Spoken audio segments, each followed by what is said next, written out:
Bismillahirrahmanirrahim. Assalamualaikum warahmatullahi wabarakatuh. Alhamdulillahi rabbil alamin wa bihi nasta'in wassalatu wassalamu ala rasulihil amin wa ala alihi wa sahbihi ajma'in. Allahumma shrah lana sadrana wa yassir lana umurana wahlul 'uqdatan min alsinatina yafqahu aqwalana. Allahumma la sahla illa ma ja'altahu sahla wa anta taj'al hazna idza syi'ta sahla. Allahumma ati nufusana taqwaha wa zakkiha anta khairu man zakkaha anta waliyuha maulaha. Bismillahir syafi, bismillahil kafi, bismillahil ma'afi, bismillahil ladzi la yadurru ma'a ismihi syai'un fil ardi wa la fis sama'i wa huwas samiul alim. Amin amin ya rabbal alamin. Qala Nabi sallallahu alaihi wasallam, la tazulu qadama 'abdin yawmal qiyamah hatta yus'alu an arba'a khisal, an umrihi fima afnah, an jasadihi fima ablah, an malihi min ayna iktasabahu wa fima anfaqahu, an 'ilmihi fima fa'ala bih. Yang bermaksud tidak akan berganjak dua tapak kaki manusia pada hari kiamat, yakni tidak ke syurga dan tidak ke neraka, sehingga mereka selesai disoal siasat oleh Allah empat perkara. Pertama, kata Nabi SAW, yang akan ditanya adalah tentang umur-umur kita, ke mana kita habiskan. Kedua, kata Nabi SAW, tentang tubuh badan kita, akan ditanya juga ke mana kita pergunakan. Ketiga, kata Nabi SAW, yang akan ditanya adalah tentang harta-harta kita, daripada mana sumber harta kita dapat dan ke mana kita belanjakan harta-harta kita. Yang terakhir akan ditanya tentang ilmu yang kita pelajari, apakah yang sudah kita lakukan dengan ilmu tersebut, yakni amal ataupun tidak. Taraf hadislah hasan sahih, riwayat Imam Tirmizi. Baik, tuan-tuan muliakan Allah, tuan-tuan imam, safkan pimpinan masjid, tuan-tuan guru, Datuk Seri, Datin, Hajah, Muslimin Muslimat yang dimuliakan Allah Subhanahu wa taala. Alhamdulillah, sebagaimana kita janji, ini sambungan kepada kuliah kita bulan lepas tentang riba, dan hari ini kita akan bincang yang lebih detail lagi, perincian tentang riba, iaitu apakah kita semua terjebak dengan riba, kerana bab harta adalah soalan ketiga di padang mahsyar. Jadi bila mana harta soalan ketiga di padang mahsyar, maka kita nak kena ambil hirau, nak kena ambil peduli, nak kena ambil berat, supaya kita dapat menyelesaikan masalah itu di padang mahsyar nanti. Kita tak nak masalah ini mengheret kita sampai ke padang mahsyar, ya akhirnya kita di padang mahsyar nanti besar musibahnya, di mana kita tak boleh kembali semula ke dunia, dan kita akan di sana dikira bicara di hadapan Allah, dan harta salah satu soalan yang akan ditanya. Jadi ramai di kalangan kita kadang-kadang mencari harta. Tidak salah mencari harta, memang Islam suruh kita mencari harta, dan ada hadis sahih riwayat Imam Bukhari di mana Nabi SAW berpesan, tinggalkan warismu dalam kekayaan. Jauh sikit. Tinggalkan warismu dalam kekayaan, lebih baik daripada kamu meninggalkan warismu dalam kemiskinan dan kepapaan. Itu wasiat Nabi dalam hadis tentang bab harta. Jadi meninggalkan kaum keluarga kita, anak isteri kita dalam kekayaan lebih baik daripada kita meninggalkan anak isteri kita dalam kepapaan, kemiskinan dan meminta-minta. Jadi tidak salah mencari harta. Isunya adalah bagaimana cara kita mencari harta. Nah, hari ini kita akan bincang dalam bab riba, kerana ramai orang terlibat dalam mencari harta yang melibatkan isu riba. Baik, tuan-tuan muliakan Allah Subhanahu wa taala, saya akan terus pergi kepada isu-isu dalam bab riba ni, kerana hari itu kita dah bincang kesan riba, sangat dahsyat dunia dan akhirat. Kesan riba di dunia yang paling besar isunya tentang economic recession. Sebab tu pada setiap 10 tahun sekali kita akan berlaku masalah ekonomi, kerana kita menggunakan sistem riba. Tidak boleh lari, tidak boleh tidak. Sebab ini sistem manusia, Allah Ta'ala akan menampakkan kelemahan kepada sistem ini. Selagi mana kita ekonomi dunia berpaksir kepada sistem riba, memang kita akan berlaku masalah ekonomi pada setiap 10 tahun sekali, pada setiap 20 tahun sekali. Sebab itu adalah kelemahan sistem manusia. Jadi bagaimana kita nak mengatasi benda ni? Bukti-bukti yang ada, sistem Al-Quran, sistem Allah adalah lebih baik. Termasuk dalam bab ekonomi, kesan kepada dunia. Kita tengok bagaimana Merrill Lynch tumbang, Lehman Brothers tumbang, AIG tumbang, Citibank tumbang kerana economic recession yang berlaku pada tahun 2008. Tuan-tuan, dan kesannya di akhirat kita dah bincang juga bagaimana hukuman kepada orang terlibat dengan riba, bagaimana keadaan mereka di akhirat nanti. Yang paling menakutkan juga bagaimana ancaman Allah Subhanahu Wa Taala kepada orang yang terlibat dengan riba, di mana mereka disediakan dengan hukuman bunuh dan akan didapati mereka di mana saja mereka berada. Baik, pertama tuan-tuan, ni baru sound betul. Pertama tuan-tuan, akaun gaji, akaun simpanan, akaun pencing saya di bank riba. Apakah yang harus saya lakukan? Ramai kita akaun gaji, ramai kita akaun simpanan, ramai kita akaun pencing masih di bank riba. Kadang-kadang tuan-tuan, saya pernah jumpa jemaah-jemaah kita yang solat di masjid, solat di surau, bila kita tanya akaun pencing di mana Ji, akaun pencing di mana Hajah, masih di bank riba. Tuan-tuan, ini bukan isu main-main. Kita solat, itu arahan Allah. Tapi kita terlibat dengan riba, itu juga arahan Allah. Allah melarang kita terlibat dengan riba, tapi kita masih terlibat dengan riba. Yang kedua, begitu juga rumah saya, kereta saya, kad kredit saya masih lagi dengan bank-bank riba. Kadang-kadang sedih kita pergi Mekah, buat haji, buat umrah, tawaf tu, kad kredit bank riba dalam dompet, kad kredit bank riba dalam handbag. Kita bertalbiah, tapi pada masa yang sama kita masih lagi terlibat dengan sistem riba. Tuan-tuan, saya terlibat dengan insurans, rumah saya, kereta saya, kad perubatan saya, life insurance. Kita masih lagi terlibat dengan insurans, kita tak ambil takaful. Hatta kita nak renew road tax, coverage tu masih lagi kita menggunakan insurans. Saya rasa pelik lah sebenarnya, sebab arahan riba ni, pengharamannya adalah qat'i. Qat'i ni maknanya putus. Tidak ada khilaf di kalangan ulama haramnya riba. Tidak ada khilaf. Jadi bila arahan itu sampai kepada kita, sepatutnya sami'na wa ata'na. Kami dengar ya Allah, kami taat kepadamu ya Allah.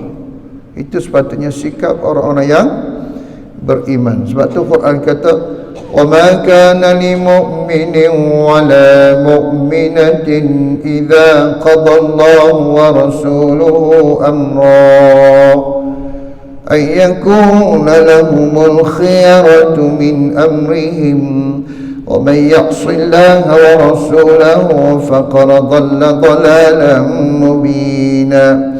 Tidak patut bagi mukmin lelaki yang mengaku beriman, dan tidak patut sama sekali bagi mukmin perempuan yang juga mengaku beriman apabila Allah dan Rasulnya memerintahkan kepada mereka akan satu perintah, tetapi mereka memilih perintah yang lain. Wa may ya'sillaha wa rasulahu, barang siapa yang derhaka, yakni tidak mengikut perintah Allah dan Rasulnya, faqad dhalla dhalalan mubina, maka mereka berada dalam kesesatan yang amat sesat. Arahan ini ditujukan kepada orang mukmin. Kita orang mukmin, mengaku beriman kepada Allah, mengaku beriman kepada Allah, dan Allah Ta'ala perintahkan kepada kita, tapi kita masih lagi memilih perintah yang lain atau arahan yang lain ataupun tindakan yang lain. Kata Allah, tidak patut sama sekali, tidak patut. Sebab tu Allah Ta'ala guna perkataan asa ya'si, yakni derhaka. Besar tu, kalimah tu besar tu digunakan dalam Al-Quran. Barang siapa yang tidak mengikut perintah aku, yakni Allah dan Rasulnya, mereka dalam kesesatan yang amat sesat, yakni derhaka kepada Allah. Dan saya dah selalu sebut life insurance, tuan-tuan. Life insurance ni bila kita mati dapat papasan. Papasan life insurance haram. Life insurance itu haram, papasan juga haram. Jadi tidak boleh difaraidkan, tidak boleh diwasiatkan, tidak boleh diagihkan kepada waris. Ni kita dah mengaji kan 2-3 bulan lepas, harta haram tidak boleh difaraidkan. Harta haram tidak boleh diwasiatkan. Harta haram tidak boleh dipusakai, tidak boleh. Sebab tu bila kita terlibat dengan harta haram ni, kita nak kena semak, supaya masalah ni bukan saja dunia yang paling kita takut, di akhirat nanti. Pinjaman alung, ramai orang terlibat dengan pinjaman alung. Banyak koperasi menawarkan pinjaman kredit. Yang ni siapa yang terlibat dengan koperasi, kita duk makan dividen koperasi, kita duk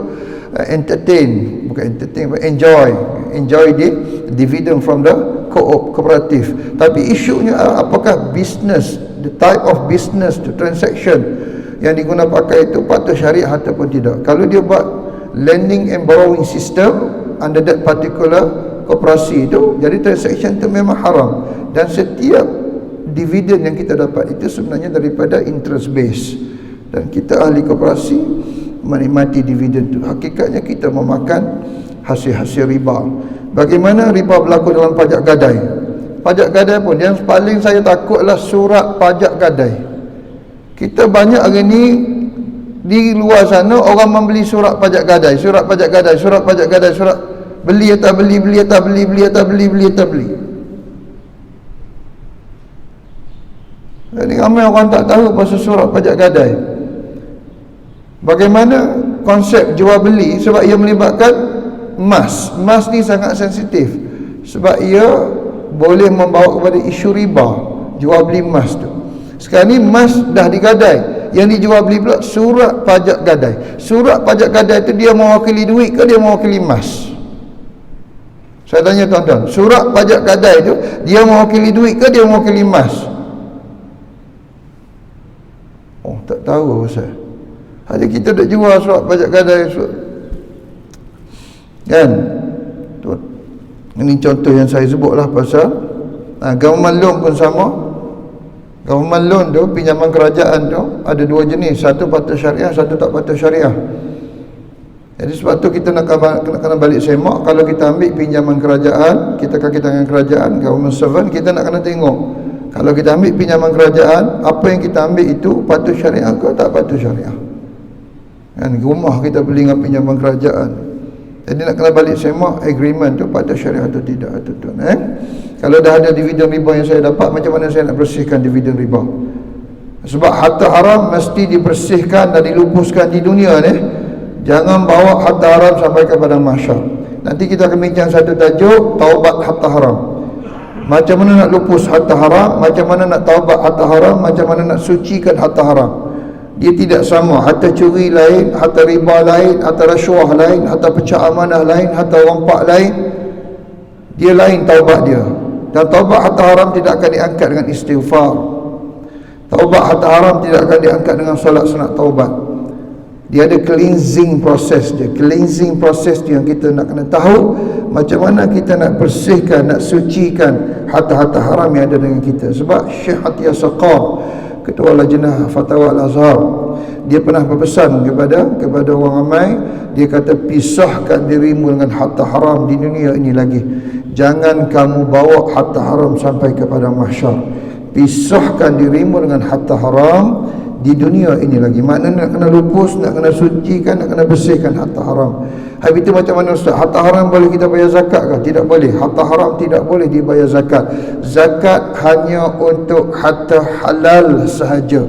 Saya ulangi sekali lagi, zakat tidak akan, harta haram tidak akan dicuci dengan zakat. Tidak boleh dicuci dan tidak akan dicuci dengan zakat. Sebab zakat hanya untuk harta halal saja.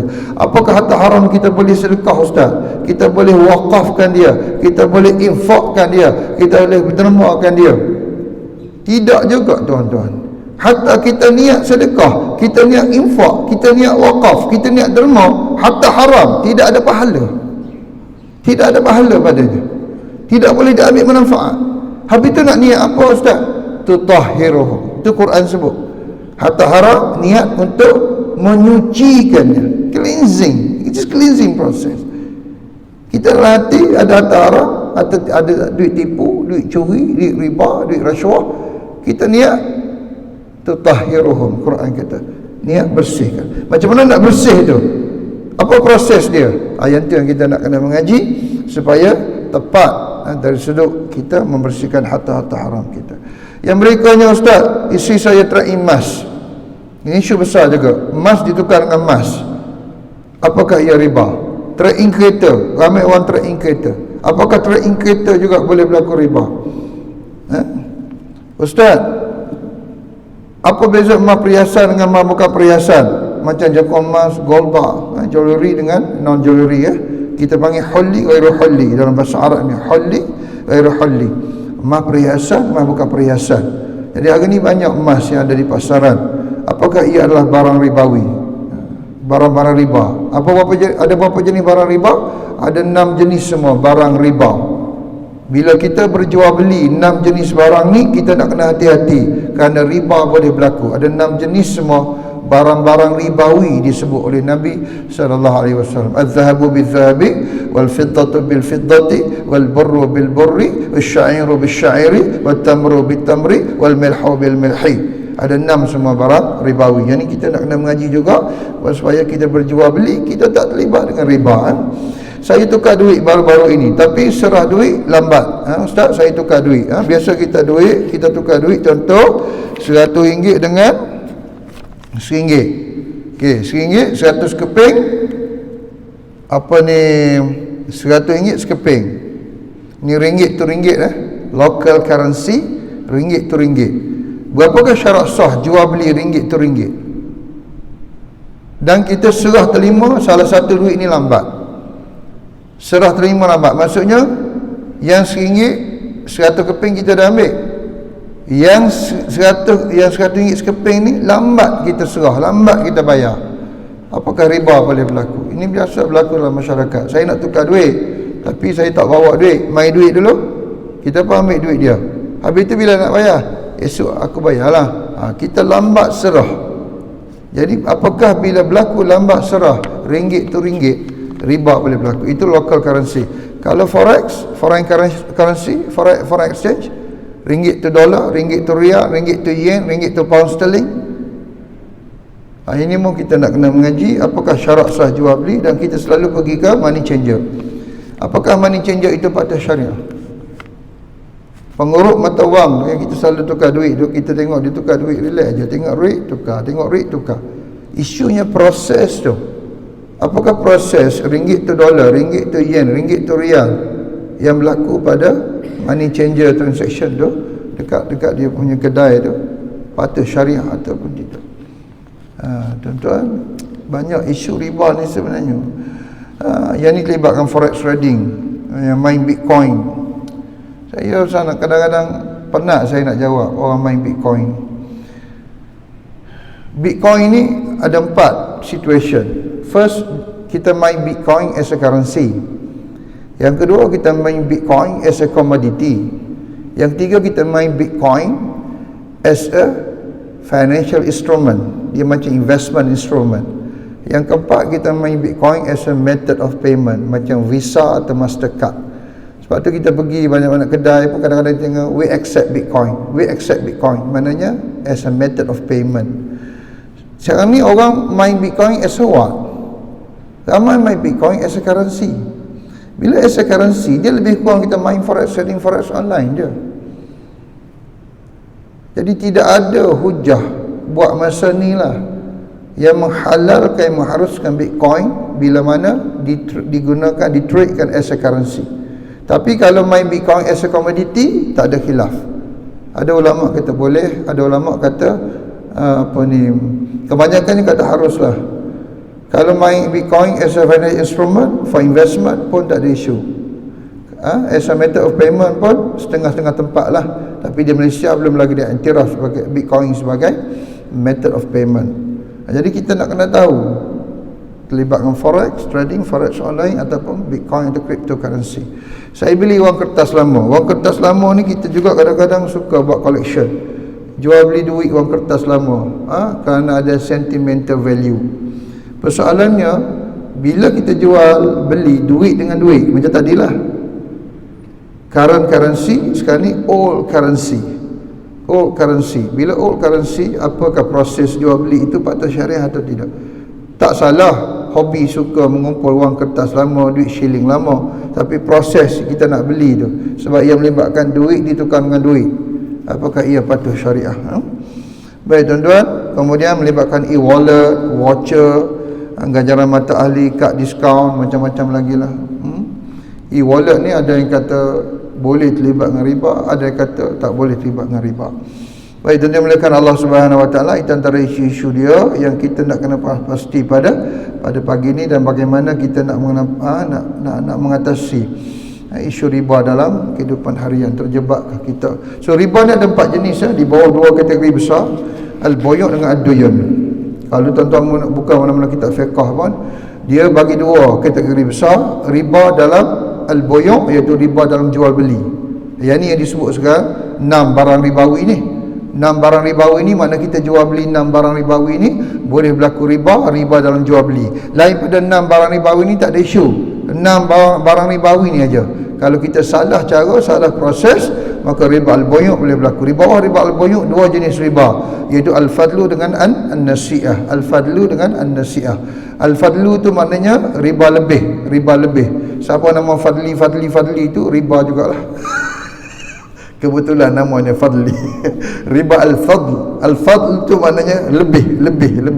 Apa yang lebih tu nanti kita akan tengok apa dimaksudkan lebih oleh Nabi sallallahu alaihi wasallam. Satu lagi riba an-nasi'ah. An-nasi'ah ni maknanya lambat, tangguh, deferred payment. Macam kita banyak deferred payment hari ni. Beli rumah deferred payment, beli kereta deferred payment. Kadang-kadang kita beli barang perabot deferred payment. Apakah setiap deferred payment itu boleh berlaku riba? Bayaran tangguh ataupun barang tangguh. Bayar dah bayar dah. Barang pula tangguh, lambat sampai dah barang. Bila barang sampai ni? Esok. Bila barang sampai ni? Minggu depan. Bila barang sampai ni? Bulan depan. Jadi dia boleh menjadi duit tangguh, dia boleh menjadi subject matter. Barang tu juga boleh jadi tangguh. Jadi bila tangguh ni, apakah ia boleh terlibat dengan riba an-nasi'ah, yakni riba tangguh. Kemudian di bawah ad-duyun. Ad-duyun ni maknanya hutang piutang. Hutang piutang, kita berhutang lebih kepada pinjam meminjam lah. Okey. Dan dia ada 2 kategori pula, al-qard dengan al-jahiliyah. Al-qard ni maknanya lebih kepada pinjam meminjam, riba pinjam meminjam. Satu lagi riba al-jahiliyah ni lebih kepada late payment charge. Yang ni kita akan mengaji bagaimanakah yang disebut sebagai riba al-jahiliyah dalam late payment charge. Dalam late payment charge ni banyak. Late payment charge macam-macam kita dapat. Bukan saja bank kadang-kadang kita tengok lambat sebulan, lambat 2 bulan dah kena penalty, dah kena late payment charge. Tapi hari ni kita tengok banyak tempat late payment charge, maintenance fee, apartment, condo, double story, tipe story pun late payment charge bila kita bayar lambat, fee tu for maintenance. Kadang-kadang kita tengok cukai tanah, cukai pintu, pada late payment charge. Kadang-kadang kita tengok bil pun sekarang ni banyak late payment charge. Kadang-kadang disbursement untuk construction, lambat disbursement, late payment charge, meratus late payment charge. Apakah ia juga termasuk dalam riba al-jahiliyah yang disebut oleh Nabi sallallahu alaihi wasallam? Baik, kita mula dengan riba al-qard dengan riba al-jahiliyah dulu lah. Dan kemudian kalau sempat kita akan pergi kepada riba al-fadl dan riba an-nasi'ah. Baik, tuan-tuan tengok kat sini. Dzalika bi annahum qalu innamal bay'u mithlu riba wa ahallallahu al-bay'a wa harrama ar-riba. Ramai orang kata riba dan jual beli itu sama aja, Ustaz. Dan Quran sebut dzalika bi annahum. Ramai orang berprasangka, dan Quran kata betul. Ramai orang berprasangka riba dan jual beli itu tak ada beza pun. Dan Quran kata pun dzalika bi annahum qalu innamal bay'u mithlu riba. Betul lah, sebab kita pun nampak sama aja. Hakikatnya Allah Ta'ala balas kat bawah tu, wa ahallallahu al-bay'a wa harrama ar-riba. Padahal Allah, yakni aku, menghalalkan jual beli dan aku mengharamkan riba. Tapi kita punya pandangan, tak ada beza lah, tak ada beza, sama aja. Jangan, memang ada beza. Satu ke syurga, satu ke neraka, mana boleh tak beza? Satu haram, satu halal, mana boleh tak beza? Satu dosa, satu pahala, mana boleh tak beza? Beza, tuan-tuan, sangat beza. Yang tu kita kadang-kadang terlepas cakap. Tak ada beza, tak ada beza. Jangan tuan-tuan, tak ada beza tu takut-takut kita menghalalkan apa yang Allah haramkan, kita mengharamkan apa yang Allah halalkan. Isunya adalah gugur kalimah syahadah. Jangan main-main. Tu lidahnya jangan duk lembik-lembik. Jangan duk lembik-lembik nak bercakap ikut sedap aja. Takut tersalah cakap, gugur kalimah syahadah kita. Tak ada apa riba tu, lebih kurang aja dengan jual beli ni. Depa ni kadang-kadang main-main je. Jangan kita rasa tak ada apa bercakap begitu. Hakikatnya ia boleh menggugurkan kalimah syahadah kita. Sebab tu dalam doa maksurah tu kita diminta baca Allahumma inna na'udzubika min an nusyrika minka syai'an na'lamu wa nastaghfiruka lima la na'lamu. Ya Allah, kami memohon perlindungan kepadamu akan kesyirikan yang berlaku yang mungkin kami tidak tahu. Terlepas cakap kita, tak perasan. Tapi kita minta berlindung dengan Allah. Dan kami juga meminta berlindung denganmu ya Allah akan kesyirikan yang mungkin kami tahu tapi sengaja kita cakap. Itu doa dalam maksurah. Sebab tu maksurah ni kalau boleh jangan tinggal lah. Pagi baca sekali, petang baca sekali. Mudah-mudahan Allah Ta'ala pelihara kita. Macam tadi doa kunut. Saya kadang-kadang solat subuh, minta maaf lah, kita doa kunut ni main-main baca, tapi dia punya isi kandungan doa kunut tu sangat hebat. Tapi kita tak perasan bila kita semayang tu. Minta maaf, kadang-kadang saya tengok mana-mana kadang jemaah kita kunut tu baca biasa aja, walaupun dia sunat, tapi kita sudah berdoa kepada Allah dan makna di sebalik tu sangat-sangat kuat. Allahumma hdina fi man hadait. Kita minta pagi-pagi lagi dengan Allah. Ya Allah, kurniakanlah hidayah kepada kami sebagaimana Engkau mengurniakan hidayah kepada orang sebelum kami. Pagi-pagi lagi kita dah minta dengan Allah agar hari ni Allah Ta'ala pandu kita bagi hidayah dalam kehidupan kita. Wa'afina fi man afait. Ya Allah, afiatkanlah, sihatkanlah kami sebagaimana Kau afiatkan, Kau sihatkan ke orang-orang sebelum kami. Jadi kita dah minta lindung daripada COVID-19 pun ada dalam doa kunut. Sebab kita minta keafiatan, kesihatan, perlindungan daripada Allah. Dalam doa kunut pun dah ada dah. Tapi yang paling kuatnya ada satu frasa tu. Fa innaka taqdi wa la yuqda alaik. Ini frasa ni. Jika sekiranya telah diqadakan, yakni qada dan qada telah pun ditetapkan ke atas kami akan ditimpa musibah pada hari ini, maka engkau alihkanlah musibah itu. Itu disebut dalam kunut.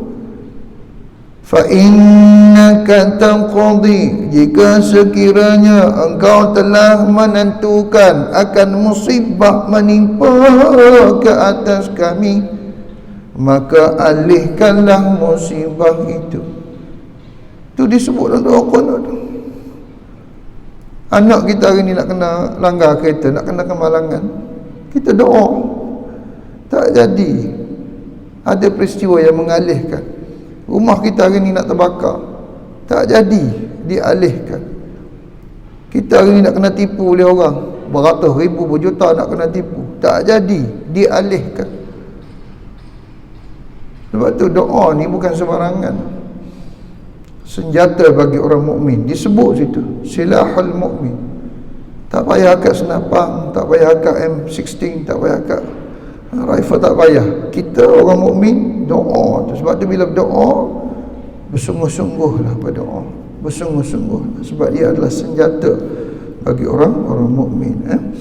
Baik, ini contoh tuan-tuan. Sebuah rumah dijual dengan harga 100,000, manakala dijual secara ansuran, secara tunai 100,000. Nak beza antara jual beli dengan riba. Sebuah rumah dijual dengan harga tunai 100,000, manakala dijual secara ansuran 200,000, dibayar 20 tahun secara beransur-ansur, riba atau tidak.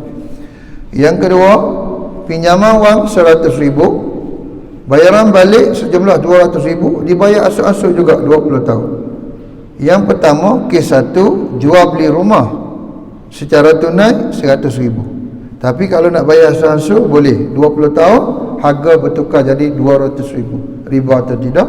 Kes yang kedua, pinjaman 100,000, boleh pinjam, tapi nak bayar balik 20 tahun kena bayar 200,000. Mana satu riba?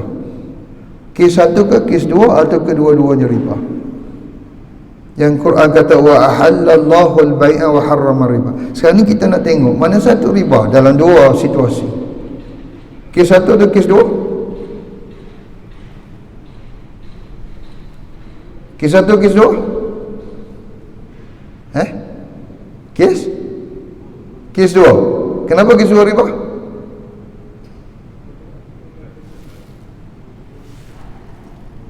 Kes 2 riba. Kes 1 tidak riba, kenapa? Sebab dia jual beli. Okey, jual beli. Jual beli, duit ditukar dengan rumah. So harga tak ada isu.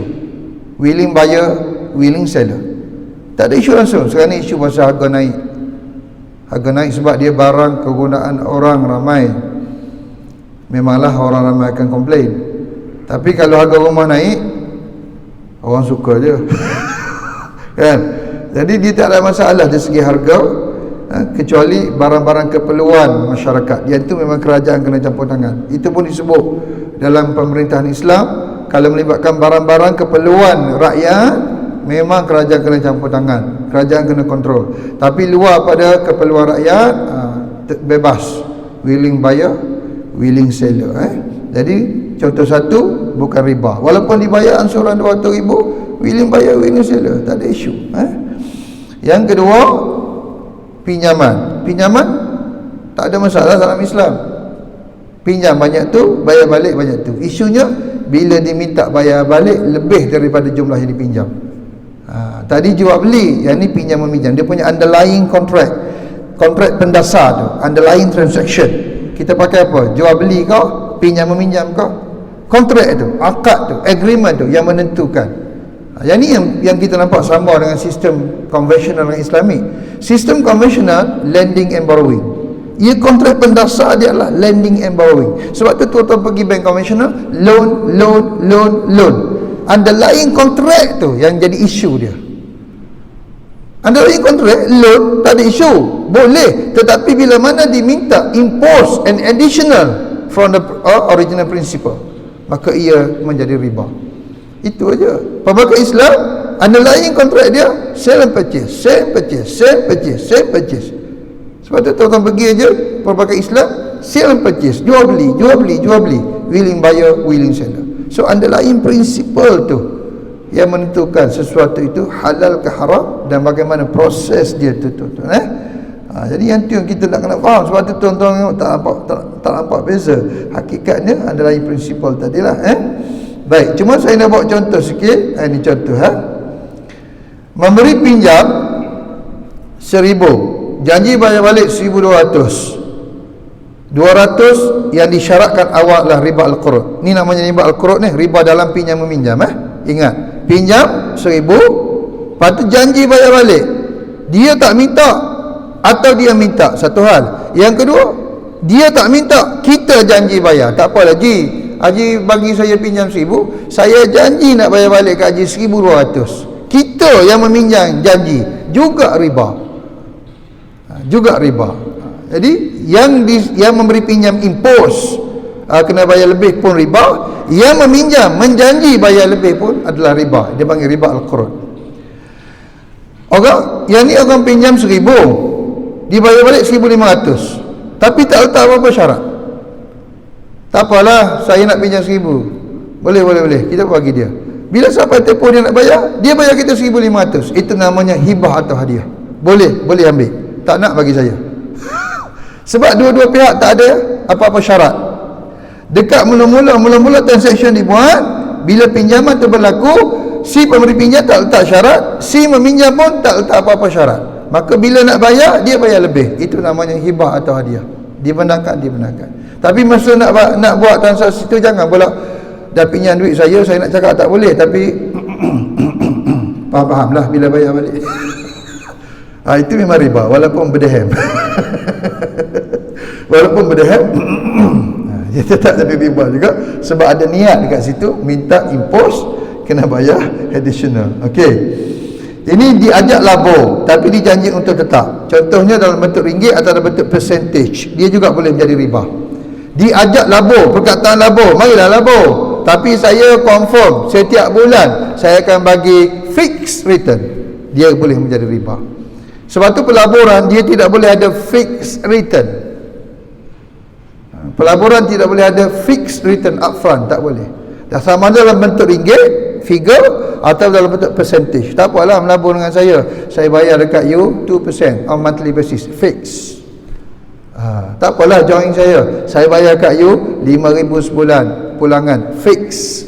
Maka dia akan menjadi riba.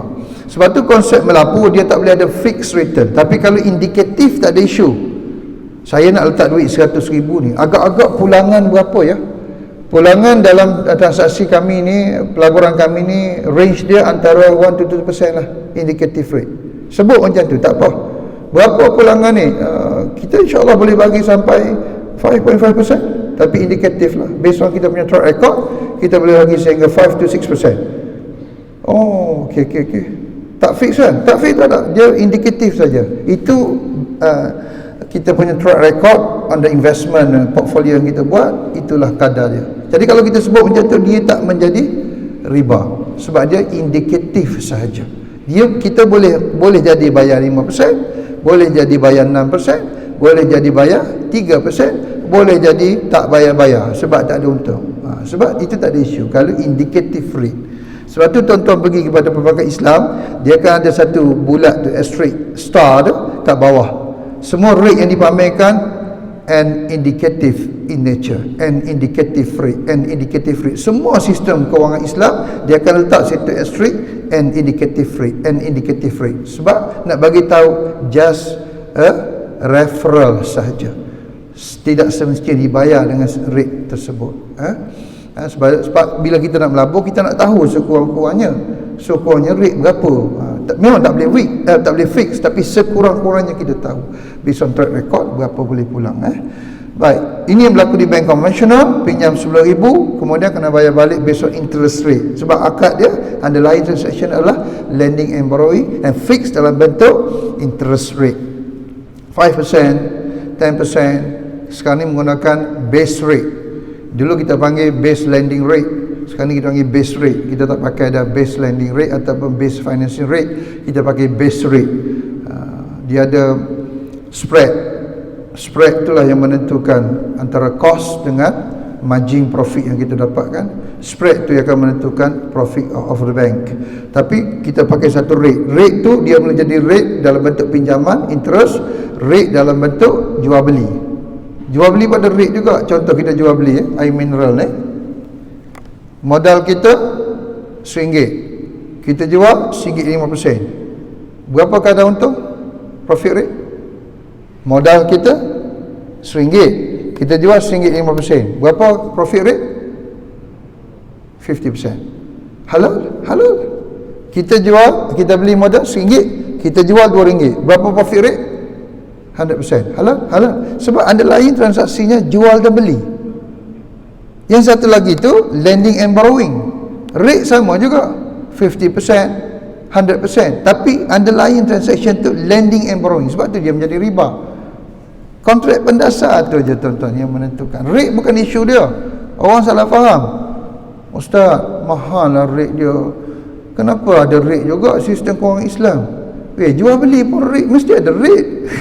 Kita jual beli mesti ada kadar untung. Kadar tu is a parameter saja, is a parameter, a benchmark. How much rate yang kita nak impose. Tapi underlying contract yang penting, yang menentukan halal ke haram. Baik, ini contoh. Ahmad seorang peruncit, beri pinjam duit kepada Ali 1,000, tapi dia letak syarat Ali mesti memberi barang-barang runcit daripada kedainya. Boleh kau nak pinjam duit kepada aku, boleh, tapi kau nak beli semua barang-barang dengan kedai aku, maka riba sudah berlaku. Walaupun bukan dalam bentuk ringgit, bukan dalam bentuk figure, dalam bentuk manfaat, tetap riba boleh berlaku. Ambil kesempatan. Kau nak pinjam duit aku, boleh, tapi dengan syarat kau belanja aku. Riba juga, riba. Kullu qardin jarra naf'an fahuwa riba. Setiap hutang piutang pinjaman di mana si pemberi pinjam mendapat manfaat atas apa yang dipinjamkan, fahuwa riba, maka ia riba. Tak semestinya dalam bentuk figure, tak semestinya dalam bentuk rate, asalkan hubungan itu pinjam meminjam dan kita impose any benefit, ayu manfaah, any benefit, fahuwa riba, maka ia adalah riba. Ini hanya bilang, aku nak pinjam duit kau, boleh, tak ada masalah. Kau nak pinjam duit aku, tapi belanja aku tau, memang riba. Simple aja kita cakap macam tu. Tapi kerana underlying transaction adalah lending and borrowing dan ada manfaat ke atas pinjaman tersebut, fahuwa riba, maka ia adalah riba. Abu beri pinjam 1,000 kepada Amir dengan syarat Amir potong upuk, contoh riba al-qurud. Baik, sistem konvensional dari segi deposit taking, kita sebenarnya letak duit di bank konvensional, bermaksud kita memberi pinjam kepada bank konvensional. Walaupun namanya deposit taking, tapi sistem yang guna pakai ialah kita sebenarnya memberi pinjam kepada ke bank. Sebab tu hubungan kita dengan bank untuk current account, saving account, untuk first layer tu adalah lending and borrowing, kita beri pinjam pada bank. Second layer, bank juga bagi pinjam kepada borrower. Nak beli rumah, pinjam. Nak beli kereta, pinjam. Personal loan, pinjam. Jadi dua-dua layer, first layer, second layer, dua-duanya lending and borrowing. Sistem Islam, first layer ni adalah al-wadi'ah. Sebab tu tuan-tuan pergi deposit tu, tuan-tuan tengok nama akad dia, al-wadi'ah. Dia tak panggil lending and borrowing. Oh, al-wadi'ah. First layer tu disebut situ al-qard. First layer tu disebut murabahah. Second layer, dia ni memang ada nama akad dia. First layer, second layer. Itu yang membezakan. Conventional, first layer pun lending and borrowing, second layer pun lending and borrowing. So dua-duanya adalah riba al-qurud. Sebab bila kita bagi pinjam kepada bank, ditentukan fixed return. Sebab tu fixed deposit haram, sebab dia fixed return. Sebab FD. Sistem Islam dia tidak ada FD, dia ada FTA, fixed term account. Itu bezanya. Tuan-tuan pergi berapa Islam, jangan sebut FD, sebut FTA, fixed term account. Sebab underlying transaksi dia adalah jual beli. Ini soalan Cipu Mas. Pinjam motosikal atau pinjam kereta disyaratkan hantar balik minyak penuh, riba atau tidak? Kita pinjam motosikal orang, kita pinjam kereta orang yang punya tu, tuan punya, kata boleh tak ada isu, hantar balik minyak penuh, riba atau tidak? Atau kita nak buat kenduri, kita pinjam kapek jiran, kapek rumah kita tak cukup, pinjam kapek jiran, kita bagi syarat ke dia, okey, hantar balik kapek basuh, riba atau tidak? Sebab hubungan tu pinjam juga, pinjam laptop, pinjam, banyak kita pinjam. Tapi kita letakkan syarat, riba atau tidak? Dalam kes ni pinjam kereta, pinjam motosikal, disyaratkan hantar balik minyak penuh, riba atau tidak? Riba atau tidak? Tidak riba. Sebab riba hanya berlaku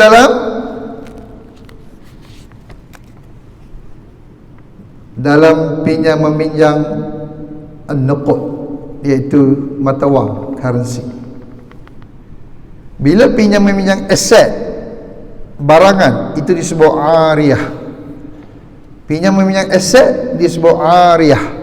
Ariyah tidak ada masalah, letaklah apa-apa syarat pun halal. Pinjam kereta saya, boleh, hantar balik ke 4 tayar baru. Letaklah apa syarat pun, sebab dia barangan, tak ada isu. Tapi kalau pinjam an-nuqud ats-tsamaniyah yang melibatkan duit, maka tidak boleh impose any additional condition. Itu je beza dia. Oh, okey. So tuan dah nampak biasa saja, tapi dia boleh berlaku riba. Sikit lagi tuan-tuan. Okey, sekarang ni kita nak melihat dari sudut jual beli emas. Ini hadis dia.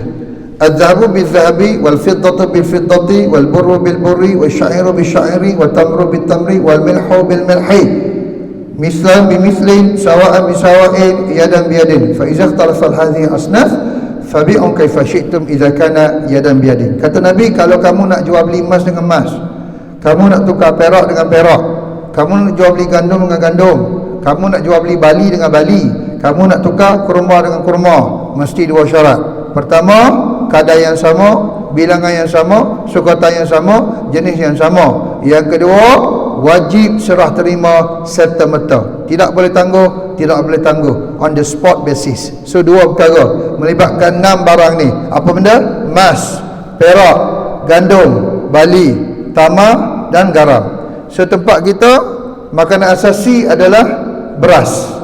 So dikiaskan kepada gandum. So gandum diganti dengan beras. So tuan-tuan jual beli beras, ditukar beras dengan beras. Hati-hati jual beli beras dengan beras dalam bentuk beras ditukar dengan beras. Kalau beras dengan duit, kejap lagi saya tunjuk. Yang ni Nabi bagi tahu barang dengan barang, macam butter trade. Syarat dia mesti dua, iaitu kadar yang sama dan serah terima wajib serta merta. Di bawah tu Nabi sebut, fa idza ikhtalafat hadhihi al-asnaf fabi'u kaifa syi'tum idza kana yadan biyadin. Apabila berlainan jenis, maka jual belilah sesuka hatimu, tetapi dengan syarat wajib serah terima serta merta. Dia jadi satu syarat di bawah tu. Tak faham Ustaz? Okey, ini bendanya. Kategori pertama, pemukul nilai emas dan perak. Emas dan perak. Emas dan perak di bawah kategori pemukul nilai. Pemukul nilai sebagai medium exchange, ulama bahaskan letak di bawah kategori pemukul nilai emas dan perak. Yang kedua, makanan asasi, staple food, iaitu gandum, tempat kita beras, bali, tamar, garam. Sebab tu tukar kurma pun hati-hati. Kita selalu tukar kurma juga, boleh berlaku riba bila tukar kurma dengan kurma. So hati-hati tukar kurma dengan kurma. Kalau tukar duit dengan kurma tak apa. Duit dengan kurma tak apa. Kurma dengan kurma. Kita masjid kita tak cukup kurma. Kita ambil dulu kurma masjid ni. Bila stok sampai, kita pun hantar balik masjid. Masjid yang kita ambil dulu, kurma yang baru sampai. Kita ambil dulu sebab kita nak agih. Kemudian kita ganti. So kurma ditukar dengan kurma. Nak tahu kedudukan kurma tu macam mana tuan-tuan? Baik, saya tanya pada pagi ni soalan yang pertama. Di bawah kategori pengukur nilai, emas tukar dengan emas, perak tukar dengan perak. Berapa syarat sah jual beli? Saya ulangi sekali lagi.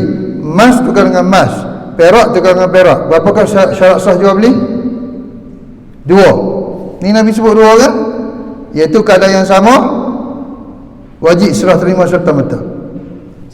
Jadi di bawah kategori emas tukar dengan emas, perak tukar dengan perak, gandum tukar dengan gandum, bali tukar dengan bali, 2 syarat. Jadi kurma tukar dengan kurma, beras tukar dengan beras, 2 syarat juga. Kadar yang sama dan serah terima wajib serta merta. Baik, soalan yang kedua. Kategori yang sama tapi lain jenis, iaitu emas tukar dengan perak.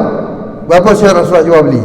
Perak tukar dengan emas, gandum tukar dengan bali, bali tukar dengan kurma, garam tukar dengan gandum. Berapakah syarat sah jual beli? 1 atau 2? 1 atau 2? Saya ulangi sekali lagi. Yang pertama, kategori yang sama tapi sama jenis, 2 syarat sah jual beli. Soalan yang kedua, kategori yang sama lain jenis. Berapakah syarat sah jual beli?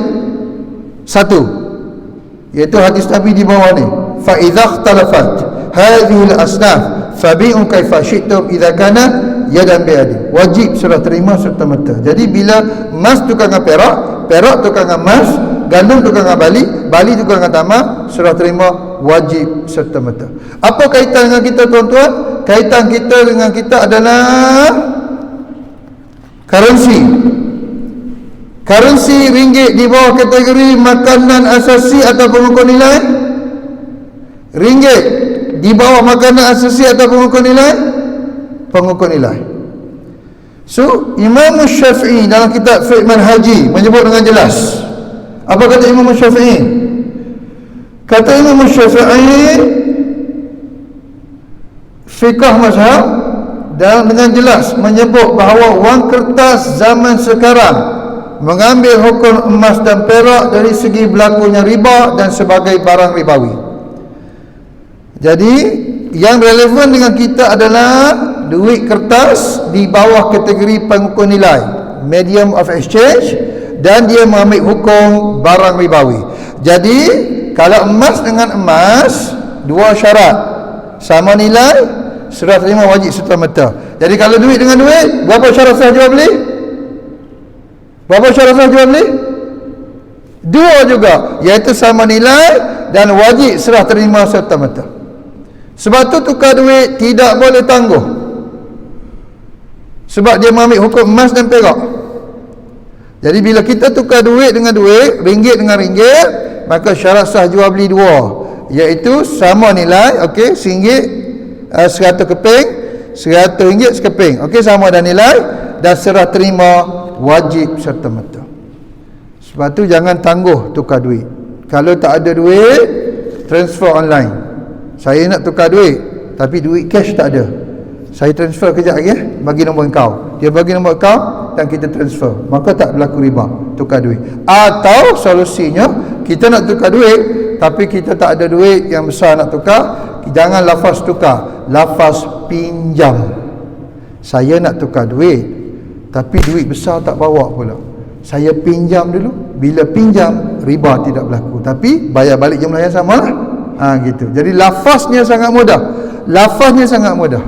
Sama ada tukar atau pinjam. Kalau tak bawa duit atau duit tak ada, jangan lafaz tukar, lafaz pinjam. Boleh? Okey. Sekarang ni ringgit tukar dengan riyal, ringgit tukar dengan yen, ringgit tukar dengan dolar. Berapakah syarat sah jual beli? Satu, iaitu serah terima wajib serta merta. Bagus je. Automatically money changer patut syariah atau tidak? Money changer patut syariah. Sebab bila kita pergi dekat money changer, dia tengok rate, dia tengok berapa tukaran hari tu, kita holder ringgit, dia pun holder. Kalau dolar, dia holder dolar. So berlaku transaksi serta merta, maka money changer patut syariah. Ini formulanya. Sebab tu siapa nak mengaji bab tukar duit, nak main forex, tak main forex ke apa, nak main bitcoin, tak main bitcoin ke, hafal hadis ni. Hafal hadis ni. Kalau tuan-tuan faham formula hadis ni, baru tuan-tuan nampak memang forex haram, memang bitcoin haram. Sebab dia tidak memenuhi syarat sah jual beli berdasarkan hadis Nabi sallallahu alaihi wasallam. Sangat simple. Orang tak sibuk, saya main forex Ustaz, saya mahir Ustaz. Cuba baca hadis Nabi tentang ni. Oh, saya tak ingat apa hadis ni. Ini formula dia. Ini formula dia. Jadi kalau ringgit tukar dengan riyal, ringgit tukar dengan dolar, ringgit tukar dengan yen, berapa syarat sah jual beli? Satu saja, serah terima wajib serta merta. Tapi kalau kita main forex, masa kita open a deal dan bila kita close a deal, it is an immediate basis ataupun ada gap? Mesti ada gap punya. Kita takkan close deal unless and until kita get the profit. Betul? Betul. That's the forex trading, forex online. Dia tak akan berlaku immediate exchange. Tak akan berlaku. Ini isu dia tuan-tuan. Jadi kenapa saya bawa hadis ni? Sebab kita nak kena faham. Ia berkaitan dengan apa berlaku dalam masyarakat kita. So boleh tuan-tuan Okey. Soalan yang ketiga, lain jenis, lain kategori. Emas ditukar dengan gandum, berapakah syarat sah jual beli? Perak ditukar dengan garam, bali ditukar dengan emas. Lain jenis, lain kategori, berapakah syarat sah jual beli? Sama jenis, sama kategori, dua. Lain jenis, sama kategori, satu. Sekarang ni lain jenis, lain kategori, berapakah syarat jual beli? Hebat Nabi kita kan. Ketika mana kami yang mempelajari hadis ni, kami kagum dengan Nabi sallallahu alaihi wasallam. Bagaimana Nabi boleh nampak apa yang berlaku di akhir zaman nanti? Sekarang saya tanya tuan-tuan, trade emas. Okey, trade emas, apa tukar dengan apa? Emas tukar dengan emas. Okey, berapakah syarat sah jual beli emas tukar dengan emas? Berapakah syarat sah jual beli emas tukar dengan emas? Berapa? Dua. Sama jenis, sama kadar, sama nilai, serah terima wajib serta merta. Sekarang kita trade emas. Trade emas sama jenis, sama nilai, sama kadar tak? Mesti tak punya. Takkan emas 850 nak tukar emas 917. Emas 850 dengan emas 850. 10 gram dengan 20 gram. Mesti kita tukar tak samanya. Sebab bila kita trade emas, sama ada kita nak yang lebih baik ataupun kita nak yang lebih kurang. Betul? So dalam trade emas, kemungkinan besar riba boleh berlaku. So paling selamat untuk trade emas adalah emas lama jual dahulu, iaitu emas ditukar dengan duit. Emas ditukar dengan duit. Berapakah syarat sah jual beli emas tukar dengan duit? Berapakah syarat sah jual beli emas tukar dengan duit? Emas di bawah kategori pengukur nilai, duit di bawah kategori pengukur nilai. Sekarang ni duit tukar dengan emas, emas tukar dengan duit, duit tukar dengan perak, perak tukar dengan duit. Berapakah syarat sah jual beli? Satu, iaitu on the spot basis. Sebab tu jual beli emas tidak boleh bayar ansaran. Sebab tu jual beli emas ada masalah jual beli online. Ramai orang beli emas online. Bila kita beli emas online, duit kita transfer serta-merta kepada merchant, betul? Emas, apakah emas sampai serta-merta kepada kita? Ini isu dia. Hebat Nabi kita tu. Dan ramai orang membeli secara online. Sebab tu bukan tak boleh beli online. Barang yang dibeli secara online tu barang apa? Jika ia barang ribawi, hati-hati, kerana riba boleh berlaku. Duit, debit and credit serta-merta daripada kita kepada akaun merchant, serta-merta transfer duit. Tapi barang tu mungkin sampai sehari, sampai 2 hari, sampai 3 hari, sebab dia delivery. Betul? Ini isu bila kita mengaji ni, akhirnya oh, larangan Nabi begitu. Jadi dalam kes trade emas, yang selamatnya emas tu jual dahulu, ambil cash on the spot kan, jual beli emas, lepas tu daripada cash tu barulah pergi beli emas baru. Itu more safer dan keluar daripada khilaf di kalangan ulama.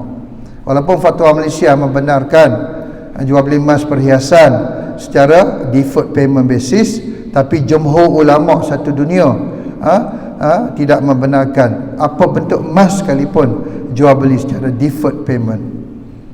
Jadi untuk keluar daripada khilaf trade emas, yang terbaiknya adalah jual dahulu emas lama, ambil cash dan beli emas baru dengan cash tersebut. Itu kaedah yang paling selamat dalam trade emas. Okay, trade kereta halal ke haram? Trade kereta, apa yang ditukar? Kereta dengan kereta. So, apa syarat kereta tukar kereta?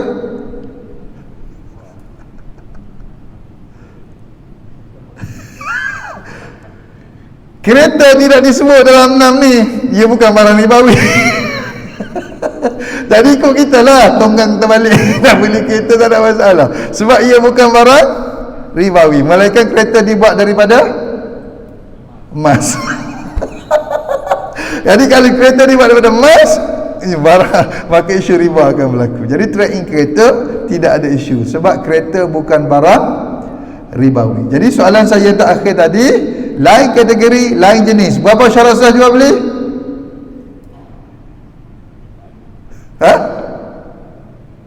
Lain kategori, lain jenis, berapakah syarat sah jual beli? Tidak ada.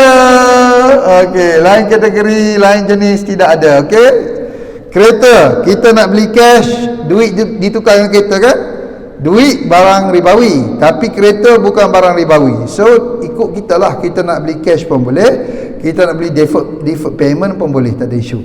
Rumah bukan barang ribawi, rumah ditukar dengan duit, duit barang ribawi, tapi rumah bukan barang ribawi. So tak ada syarat, kita nak beli rumah cash pun boleh, kita nak beli rumah deferred pun boleh, tak ada isu. Perabot juga bukan barang ribawi, jadi duit hanya barang ribawi. Jadi duit tukar dengan perabot, nak beli cash perabot pun boleh, nak bayar installment perabot pun boleh. Itu je bendanya. Oh, sampai begitu Islam, sampai begitu tuan-tuan. Jadi soalan cepu emas 999 10 gram ditukar dengan emas 916 10 gram, riba atau tidak? Riba. Sebab tak sama jenis. Sama berat dah, 10 gram, tapi jenis emas tidak sama, maka riba boleh berlaku. Betul tak? Kemas juga kemas berapa syarat? Dua, iaitu sama jenis dan sama berat dan on the spot. Kan ni tak sama. Mas 999 dengan Mas 916.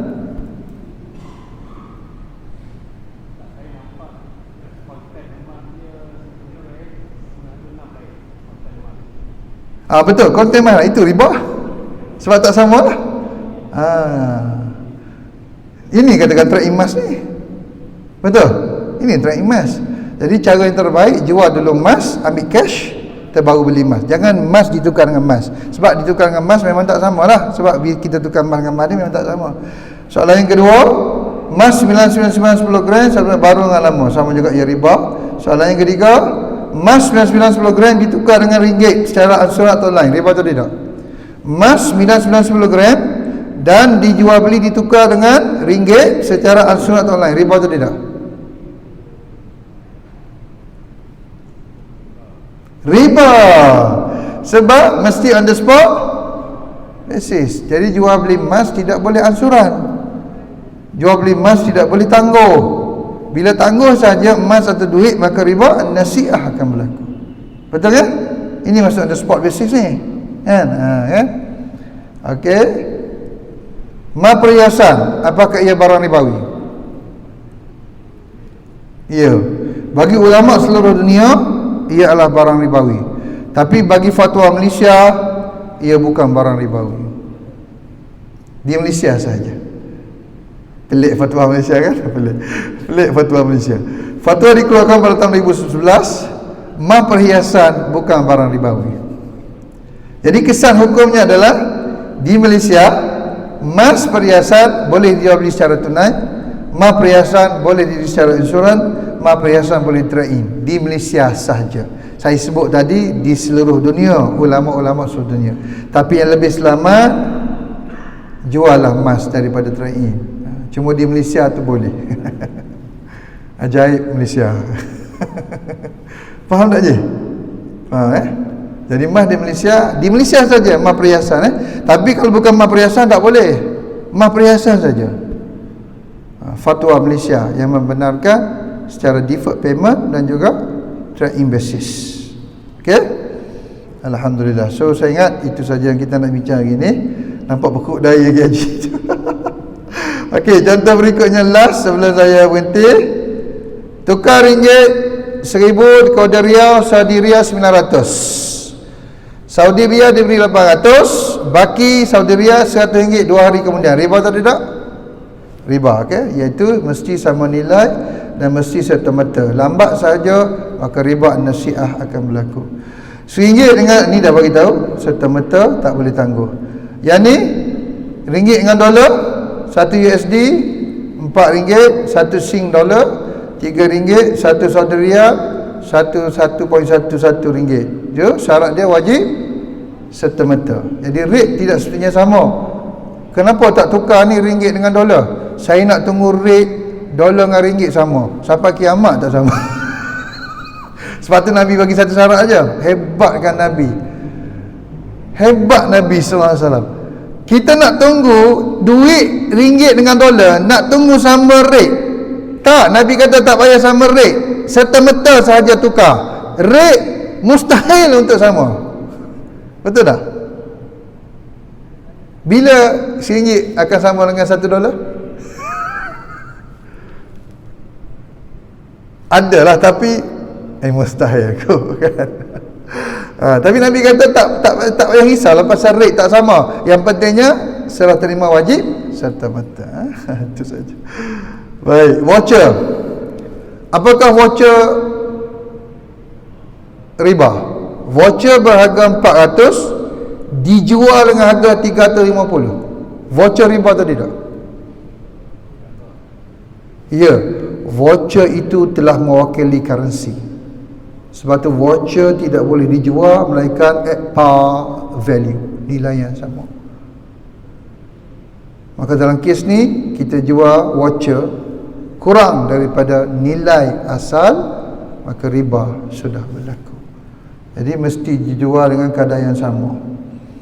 Kalau tak ada orang nak beli voucher, bagi aja sebagai hadiah. Ambillah voucher ni, saya hadiahkan kepada kamu. Itu je, kalau tak ada orang nak beli. Sebab dulu saya tengok ramai student ada voucher buku-buku teks kan, mereka jual voucher tu, dapat cash, beli top up. Student dulu suka jual voucher. Kerajaan bagi voucher untuk beli buku teks, buku-buku rujukan, tapi voucher tu mereka jual dengan harga rendah sebab mereka nak cash, dan dapat cash beli benda-benda lain pula. Tapi ni jual dengan nilai yang tidak setara dengan nilai voucher, maka riba sudah berlaku. Shilling tukar shilling RM90, saya cabut RM2 sebagai upah kira, riba. Saya ulangi lagi, kita tukar duit shilling dan nak kira, tuan tolong kira tu kata boleh, aku nak cabut daripada sini RM2. Nah, ni RM90 dalam bentuk ringgit, RM90 dalam bentuk ringgit. Shilling ni aku ambil, tapi aku cabut daripada shilling ni RM2 upah untuk aku kira. Jadi tak sama, ringgit tukar dengan shilling. Sepatutnya RM90, shilling juga RM90. Jangan dicabut upah daripada shilling ini, kena dibayar daripada jumlah yang lain, baru riba tidak berlaku. Apa dia? Fee boleh, tapi jangan dicabut daripada jumlah ni, dibayar daripada jumlah lain. Tukar dulu shilling RM90 dengan wang kertas RM90, tukar aja. Lepas tu dia nak upah RM2, ambil duit lain bayar. Jangan dicabut daripada sini. Kan ramai orang, tak payah susah lah, I cabut daripada sini je. Tapi dia ringgit dengan ringgit, kan, shilling ditukar dengan ringgit, so dia tak boleh cabut daripada situ, mesti dia ambil daripada sumber lain sebagai bayarannya. Dan ini banyak berlaku pada hari raya. Hari raya kita pergi bank, kita tukar duit, daripada duit besar duit kecil. Mungkin haji biasa tu nak tukar duit besar RM5,000, kita bawa duit besar RM5,000, nak tukar duit RM1, RM5, RM10. Lepas tu front line tu, officer bank tu kata, sibuklah Datuk Seri, petang nanti lah Datuk Seri datang ambil. Kita pun letak duit RM5,000, letak duit RM10,000, petang baru kita datang ambil. Riba atau tidak? Riba. So duit kita dah letak, duit ringgit, kan, duit ringgit jumlahnya besar, petang baru kita datang ambil, maka riba boleh berlaku. Jadi caranya, book dulu reserve. Saya nak tukar RM5,000, RM10,000, ini dia punya notes dia, ni notes RM1 berapa, notes RM5 berapa, notes RM10 berapa, petang nanti saya datang ambil dan saya bawa duit sekali. Itu tak berlaku riba. Itu, Terima kasih banyak. So alhamdulillah, so dah sampai di penghujung dia tuan-tuan. Mudah-mudahan dapat manfaat. Ada soalan ke?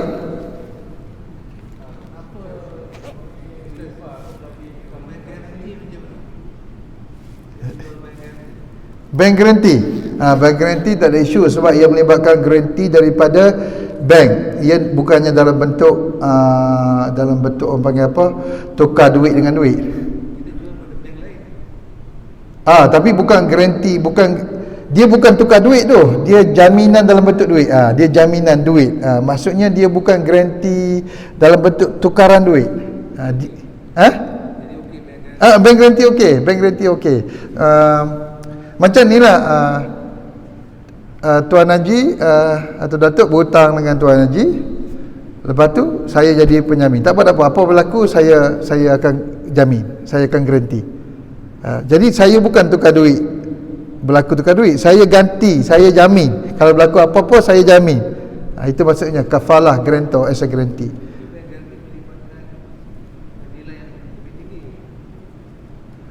Bank guarantee bila berlaku default, baru berlaku nanti isu dia, dan berlaku pada hari default tu, hari yang sama dibayar. Kalau berlaku default di peringkat kes tu, jadi bayaran kena dibuat. Bila bayaran dibuat tu, dibuat pada hari tu, guarantee tu tangguh. Kalau tak berlaku apa-apa, tak adalah guarantee tu di exercise kan. Tapi kalau berlaku apa-apa, dibuat pada hari yang sama, so dia masih lagi patuh syariah.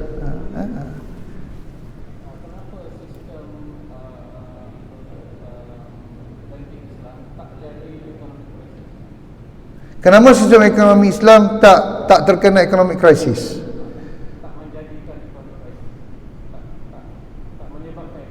Tak menyebabkan kepada economic crisis sebab kita menggunakan asset base. Interest dia bubble, dia buih aja. Interest tu Islam, the real economy. Sebab kita buat jual beli, duit tukar dengan aset. Duit tukar dengan aset. It's a real economic exchange. Tapi kalau sistem konvensional, duit dengan interest. Interest tu daripada mana? Mempuih, nothing. Interest tu tak ada apa sebenarnya. Dia duit atas duit. Jadi kalau currency collapse, dia tak ada aset pendasar nak sandar. Sistem Islam, aset pendasar itu sebagai sandaran.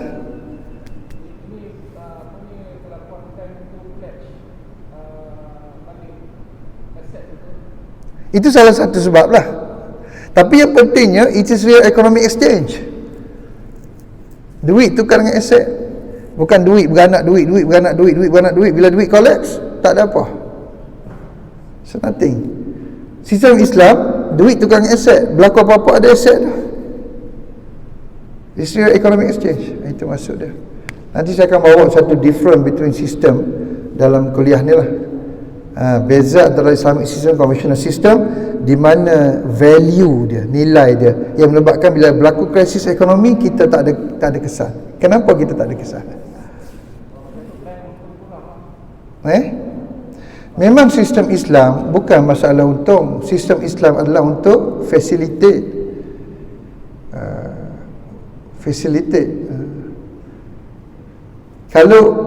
Tapi kalau kita tengok sistem perbankan ini pun memang ada orang buat profit juga. Tapi isunya adalah sistem Islam pada asasnya bukan a mere profit activity. It is a facilitation, to facilitate between the human beings. Itu sistem Islam sebenarnya. Jadi kalau bank perbankan Islam pun terlalu fokus kepada profit, commercial, dia akan collapse, dia akan jatuh. Tunggu lihatlah. Kalau too much commercial, too much profit oriented, tetap mereka akan jatuh juga. Sebab Islam datang dengan nilai itu, value itu. Itu beza dia. Baik, terima kasih banyak tuan-tuan. InsyaAllah. Bismillahirrahmanirrahim. Alhamdulillahirabbil alamin. Wassalatu wassalamu ala rasulihil amin wa ala alihi wa sahbihi ajma'in. Allahumma inna nas'aluka ridhaka wal jannah wa na'udzubika min sakhatika wan nar. Allahumma arinal haqqa haqqan warzuqna ittiba'ah wa arinal batila batilah warzuqna ijtinabah.